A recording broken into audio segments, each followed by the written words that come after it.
Now here's my problem with Islam. Let's see what his problems are and let's answer them. The miracle of Islam is not a person, it's a book, the Quran. In order to know that the clear revelation of God, the Quran, best, you have to learn Arabic. In other words, God is revealing himself in Arabic most clearly. The Quran is miraculous in several ways, one of which is its linguistic miracle. Other miraculous aspects like its deep wisdom and message also come through clearly in translation. Look at its scientific references, fulfilled predictions, and comprehensive system. How could an unlettered man in the 7th century desert produce a book like that?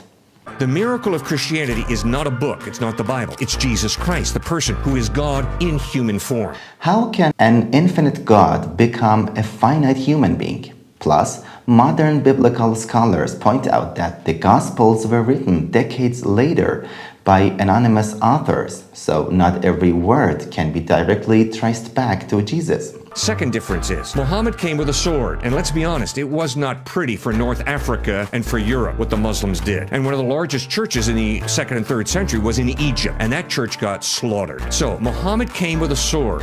During his lifetime, Prophet Muhammad didn't start wars against neighboring empires. He used diplomacy and wrote letters to the Byzantine and Abyssinian emperors, peacefully inviting them to Islam. The wars by later rulers shouldn't be blamed on him. The third one is this. Muhammad was born in 570 AD, lived till about 632 AD. He insisted that Jesus never claimed to be God. Now, who am I going to trust? Am I going to trust a guy who was born 570 years after the fact, who obviously never met Jesus? Or am I going to trust the eyewitnesses? A 570-year gap doesn't mean the Islamic view of Jesus is wrong. The Prophet wasn't piecing together old history books. His knowledge came through from divine revelation, backed by the miracle of the Quran. Now, don't you think Pastor Knechtle already knows these facts? What do you think? Let me know in the comments and subscribe for more.